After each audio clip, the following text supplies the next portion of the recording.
Alright, everyone, I want to thank you all for joining me again for some more Reincarnation. But most importantly, I also want to thank you all for your continued support and love for this series because it means a lot, guys. Like, you've stuck with me through both the main story and A Requiem for Innocence. And here we are working on, or pretty much playing through Reincarnation.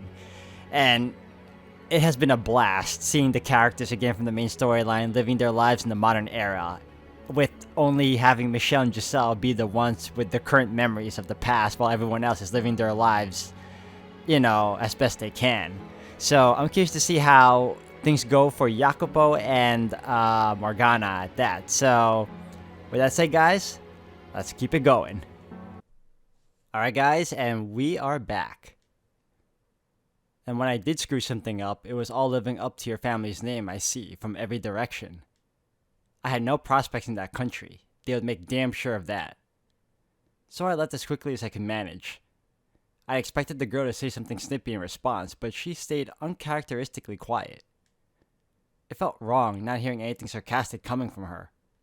まあ、それはともかくだ。飯の準備もすぐできる。向こうで座って待っていろ。テレビもあるから、好きな番組でも見ていたまえ。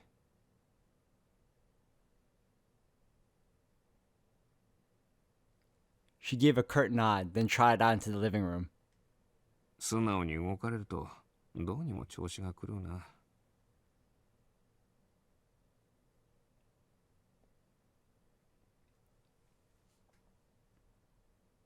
おい、できたぞ。って、何をしているんだ?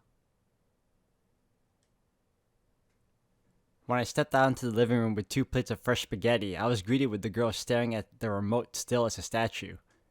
After frowning at it for a while, she turned her head up to face me.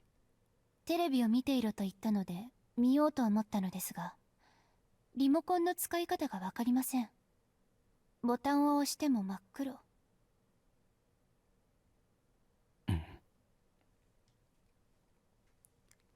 What on earth was she talking about? She didn't know how to use the remote. She couldn't be serious. ああ、そうか。家にテレビがないのか。最近はそういう家庭も多いかもしれんな。スマートフォンや PC で足りてしまう時代だ。携帯電話もパソコンも持っていません。君は一体どういう生活を送っているんだ？今は21世紀だぞ。老人か？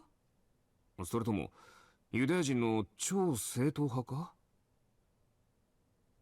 スマホもなしにどうやってスケジュール管理をし、どうやって旅券を取り、どうやって映画のチケットを買うんだ？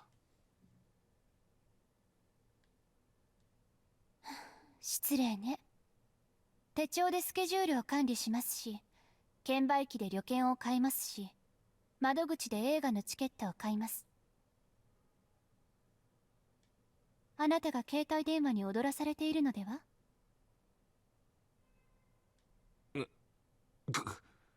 ？100歩譲って確かに生活は遅れるとしよう。だがな、できることも減るし、娯楽の幅も狭まるぞ。今は現代機器ありきで街が作られているのだからな。ある程度時代に合わせなければ享受できるサービスも受けられん。理屈っぽい人ですね。そういう割には楽しい生活を送っているようには見えませんけれど。この小娘。ねえ、とにかくリモコンを貸せ。いいか？この赤いボタンが電源だ。そして数字を押してチャンネルを合わせる。ほら、ついた。たったこれだけではないか。どうしてテレビもまともにつけられんのだ？だってボタンが多すぎる。たったそれだけでテレビがつくのに、どうして他にもたくさんボタンがあるんですか？そりゃあ君、メニューを開いて録画予約をしたり、今後の配信スケジュールを見たり、ネットにつないだり。やれることが多すぎるわ。もっと単純でいいのに。だったら、君の家には録画も何もできない、一部のチャンネルしか見られんようなシンプルなテレビを置くべきだな。置けないわよ。ん？なんで？ I stopped myself before finishing the question, though. I was talking to her like I would an adult, even though she was still a child, who unconvincingly insisted she was in her 20s.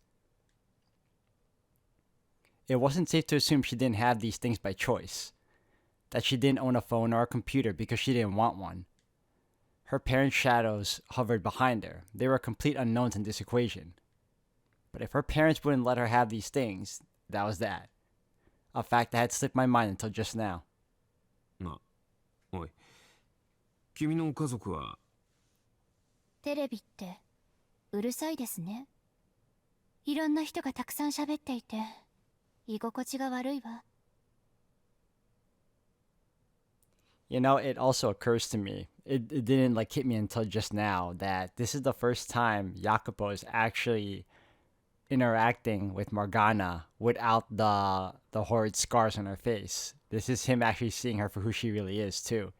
And that is a nice, interesting, thing to see, especially for someone who's been given a second shot at life again and to have a second opportunity to meet the very same person he cared about a lot, Now all I'm waiting for is for him to repeat the very the very quote he loves to say. I'm going to show you the world. Did she just change the subject on me? Well, if she didn't want to talk about it, then it would be best not to push the issue. However, I was fairly certain that was where I would find the answer to why she had been sleeping all alone in the park in the rain. The question was whether I would actually involve myself enough to get that out of her. A question I didn't want to consider right now. そうか。ならチャンネルを変えよう。音楽だけを流す番組もあるぞ。ラジオみたいなもんだ。それならよかろう。I switched it over to a music channel. A woman with a high-pitched voice was singing to poppy music. I'd never heard of her before. The song was rather grating, I thought, but it seemed like something a girl her age would be fond of. この人の声もあまり好きじゃありません。そうね。クラシックがいい。それにしてください。I couldn't have been further off the mark. I knew next to nothing about her, but it looked like I wasn't going to get anywhere applying my ideas of what a normal teenage girl was like to her. 何笑っているの？いや、別に。クラシックか。悪い選択ではないな。ジャズの次に私も好きだ。そう。てっきり文句を言うのかと思いました。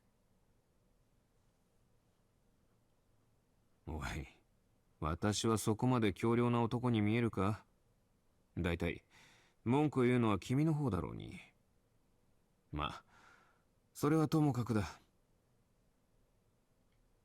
話がそれてしまった。飯ができたぞ。少し冷めてしまったな。レンジで温めるか。あ、電子レンジはわかるかね？それくらいわかります。バカにしないで。It was a genuine question. I still didn't have a solid grasp on what she did and didn't understand yet. She sat down at the table and stared intently at her plate of spaghetti. Surely she actually knew how to eat it, didn't she? I gestured with my chin for her to start eating, and she slowly reached down to pick up her fork, like she was afraid it would bite her or something. Watching her felt like I had taken in a stray cat. Did that mean I was now trying to win her trust with food? That was one hell of an image. Once she finally got the first bite down, I started in on my own. It wasn't cold yet, but it was a step above lukewarm, and the noodles were harder than al dente, far from ideal. And it tasted, well, barely average. If I had the proper ingredients, I could have made a meal befitting of the music, but alas, I really should have stopped by the store on my way back. おいおい、家出娘相手にフルコースでも作ってやるつもりか？出来合い程度のものでいいと思っていたはずなのに、どうかしている。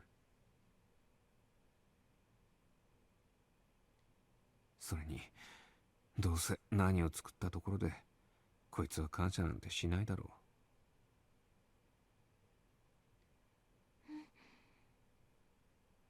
う。おいしい。え、ああそうか。何ですかその驚いた顔は。いや、素直に褒められるとは思わなかったからな。だがあれだぞ、この程度が全力ではないからな。もっとちゃんとしたものも作れるんだ。私は食材にも調味料にも本来こだわるたちだからな。そう。でも十分おいしいと思います。そうかね。そいつはどうも。おい、どうして私が礼を言っているんだ、まったく。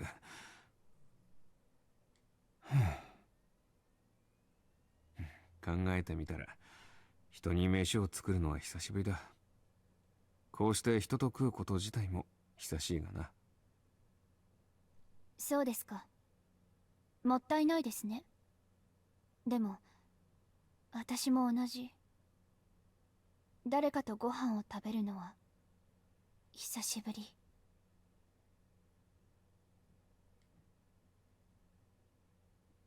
Comments like that made me want to ask about her home situation, but I swallowed my words along with a mouthful of spaghetti. What she did say was enough to infer that things weren't especially pleasant for her there. Although all I could do was guess about exactly how bad it was. After that, we ate our dinners in silence. It was an oddly comfortable, relaxing kind of quiet. Made especially curious considering the circumstances. I was sharing it with a teenage runaway while classical music played in the background. Yet somehow, I felt sort of a deja vu. I knew for a fact I'd never met the child before, and I knew for a fact I'd never been in this situation before. But still, I knew it from somewhere far, unimaginably far in the past. The girl's mercilessly sharp tongue as well as her tendency to turn meek and considerate at the drop of a hat. But above all, the countless times like this we'd shared.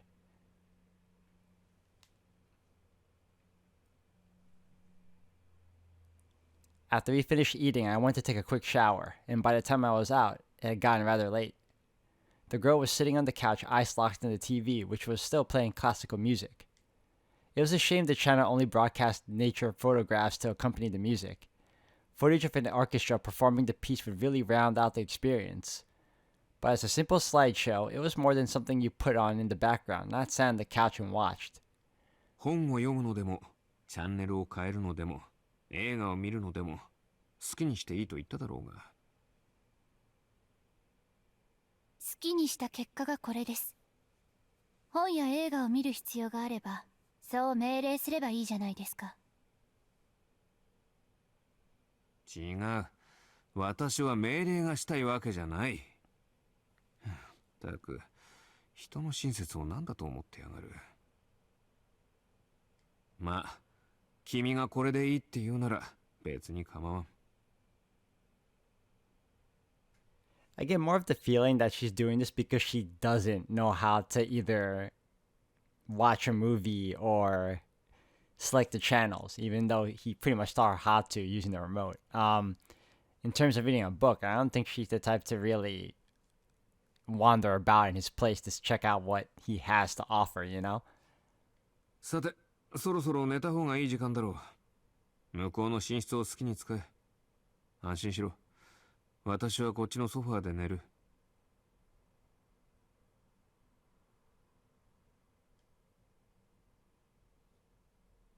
なんだね。何か言いたげじゃないか。てっきり襲うのかと思っていました。バカ者！誰がそんなことをするか。私をそういう目的で連れ込んだのだと。そうでなければ世話を焼かれる理由も見当たりません。Wait a minute. If you couldn't think of any other reason he would bring you over to his place, why would you accept the invitation to begin with? was she was she like okay with it, or was she gonna force herself to do, sometimes this girl, man. あのな、最初に言ったように、これは一時的な保護だ。だいたい、さっきも言っただろ。君みたいな子供に妙な気を起こすか。そうですか。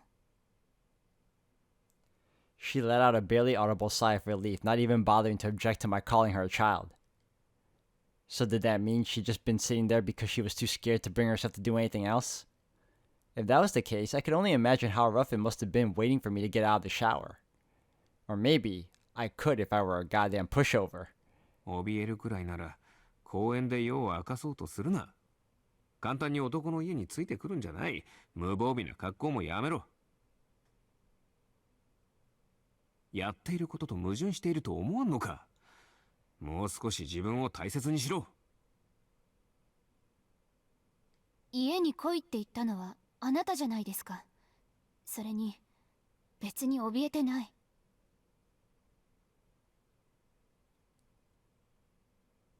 あのまま公園に残り続けたら、本当に危険な目に遭っていたかもしれんのだぞ。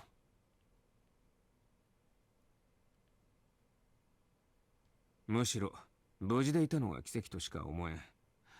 あんなに2億くらいだ。ずいぶん長いことフラフラしていたんだろう。一体どれくらい家出をしていたんだ。あ？怒鳴らないで。外にいたのは1週間くらいよ。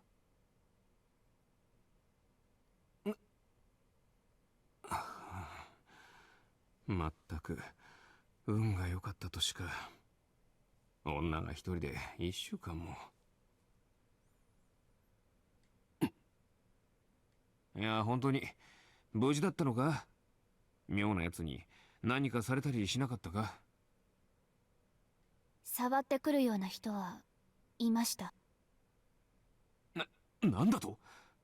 それで大丈夫だったのか。袖をまくって腕を見せたら逃げていきました。は？腕を？なんだそれは。一体どういう意味なんだ。こういうこと。The girl quietly brought her hand up to the buttons on her shirt, undoing the top and then the next. Before I could get a word out, she turned around and dropped the shirt around her shoulders. Oh, she's still scarring. Except this time it's not her face, it's her body. Her back was covered in hideous markings. I felt like I was going to gag at the sight of it. The markings looked like something between burn scars, endlessly crisscrossing lacerations, and something you might see on someone with a rare disease. I'd never seen anything quite like it before. これを見たら大抵の人は逃げ出します。私に触れて天津さえおぞましい行為に及ぼうとする人なんていない。 So, wait. Excuse me, guys. Does that mean that the curse is still relevant to her? I thought the curse has been lifted because of Michelle. その人も私が悪い病気にかかっているのだと思って足早に去りました。移されるのが怖かったのよ。だから矛盾はしていないわ。無防備を晒したところで問題は起きないと分かっていましたから。ほら、あなただって怯えている。No, I wasn't scared. I had just lost my voice. My chest was so tight I could barely breathe. It felt almost like I had forgotten how to entirely. Or I was sinking deeper and deeper into a mire. What the hell was going on? Why was this happening? Sure, the scars were grotesque and extremely unpleasant to look at. But this feeling was not rooted in either fear or disgust. It was... God, what was it? その傷はお前では治せなかったものだ。それだけじゃない。お前の行いが彼女の魂を傷つけ、そして今でも決して癒えることのない傷を残したんだ。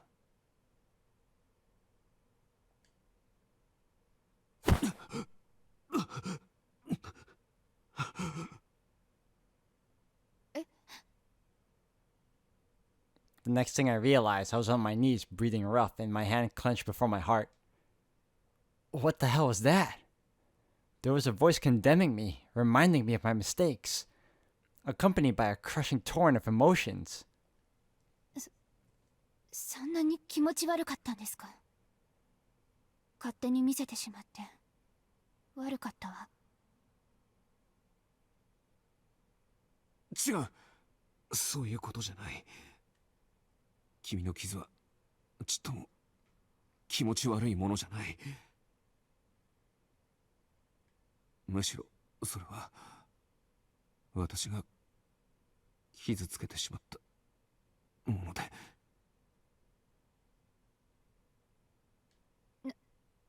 何を言っているんですか？あなたと会ったのは昨日じゃないですか。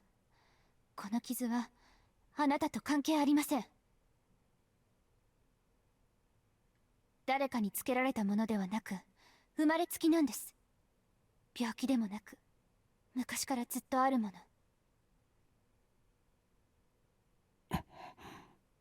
昔からずっと。ねえ、本当に大丈夫ですか？もし私の醜い肌があなたの悪い思い出を呼び起こしてしまったのなら、謝るわ。ごめんなさい。何を謝る？君らしくもない。私らしくないって。会ったばかりなのに私の何がわかるって言うんですか？わけがわからない。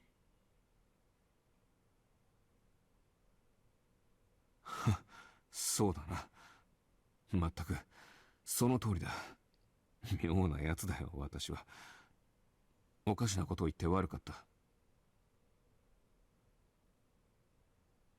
君の言う通り私は無関係だ。だが改めて言うが、君の悪いものではない。だから自分の体を悪く言うのはよせ。よしてくれ、頼むから。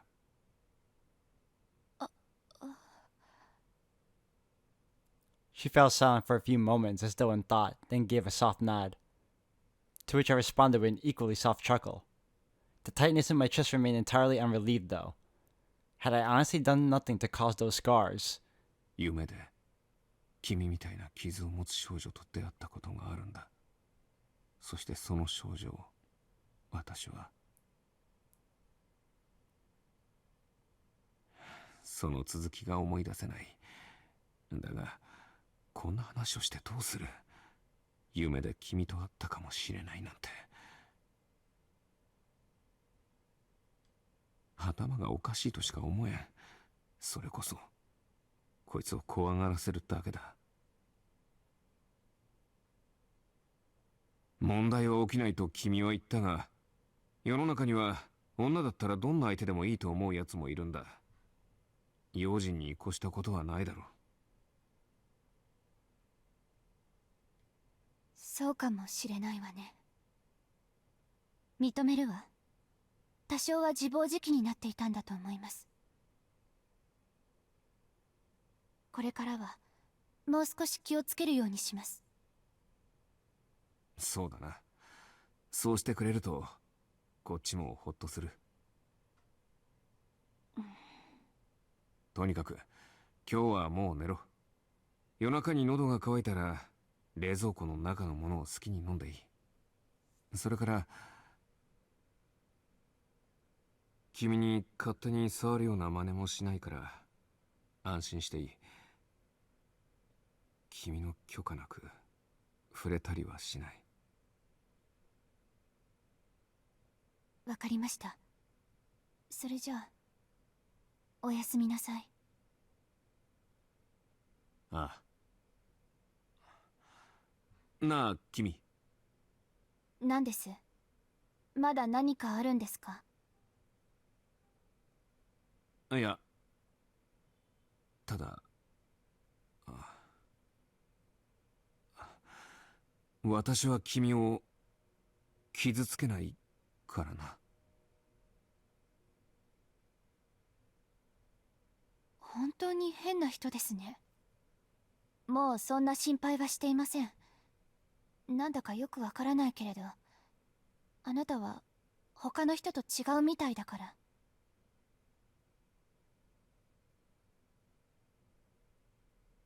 そうか、そうだな。じゃあ、おやすみ。The girl gave a little nod and then trotted off into the bedroom and out of sight. What on earth had possessed me to say that? Obviously, I wasn't going to do anything to her, but I still felt deep down that I had to tell her, although I chickened out and not said it the right way. 君を、もう二度とは傷つけない。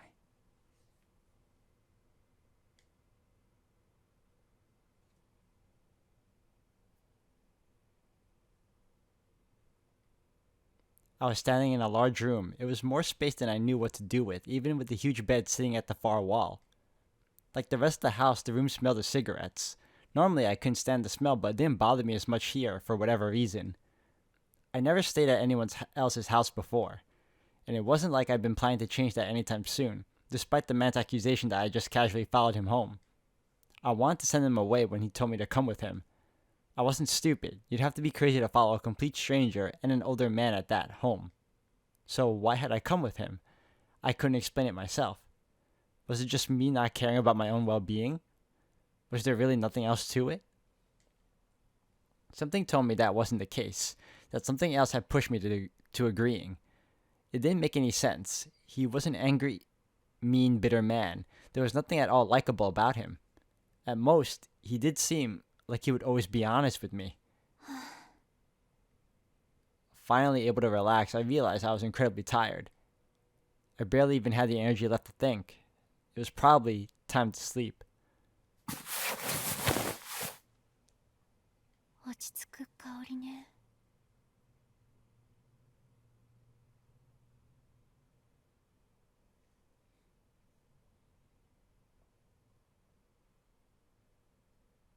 じゃあ今日は何をするのかあなたが決めて。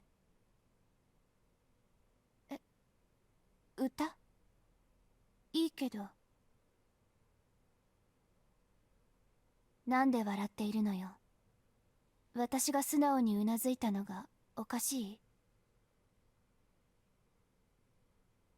やっぱり歌わない。そんな顔をしてもダメです。歌わないと決めたら歌わないんです。一人ではね。そうよ。あなたも歌うんです。楽器もどこかから借りてきてください。嫌とは言わせないわ。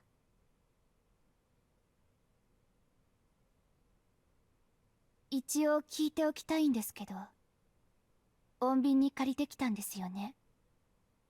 前のお祭りみたいなことをしてたら困りますから。だってこの土地で暮らすのでしょ。皆さんとは仲良くやらないとダメです。そう、それならよかった。今度機会があったら借りるのではなくてあなたの楽器を手に入れて、その方がいいでしょう。行商人が訪れた時に楽器があったら買ってください。どんな粗末なものでも構わないわ。音が出ればそれでいいのだから。もしも音が外れていたらあなたが直して。あなたの手ならできるでしょう。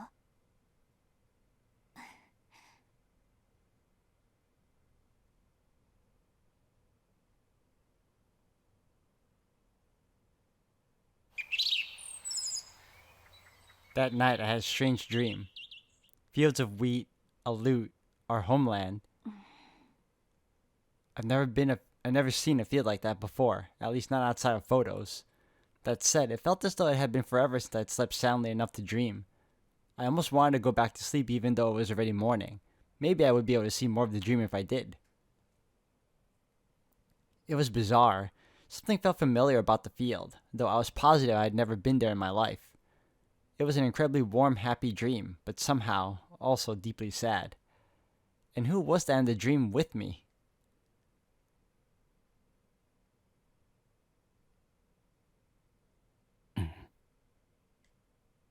I got undressed, washed my face, brushed my teeth, and made breakfast. It was about time to head out to work. Alright guys, I'm going to end the video here for today. Thank you all for watching. I gotta say, it seems like vague memories of their past are starting to resurface, and it especially hit Jacopo hard because he's now feeling guilty and he doesn't know why. And at the same time, he softened up a lot more after being shown the scars that Morgana has on her body, which surprised me too because I thought she was free of those scars. Like, she didn't have them on her face. I didn't know it was going to be transferred to her body now. I guess it's also because she probably hasn't forgiven Jacopo yet either from her previous life, you know? She also said in the main story that if they ever met, she would never be his friend ever. And yet here they are, and here she is in his apartment. He's taking care of her, and they're both feeling like this odd connection they have towards one another, and they don't know why. It's unexplainable, but for us, we know the very reason. So I'm looking forward to seeing how they both resolve their issues and how they're able to get past it, if anything, because it was tragic how it ended for the both of them in both the main story and in A Requiem for Innocence. So again, like, everyone else seemed to have resolved things for the better. It wasn't truly a happy ending for them, but it was the next best thing. So I'm hoping for these two, they have something better going for them in the future. I guess we'll find out in the next one, guys. So thank you all for watching.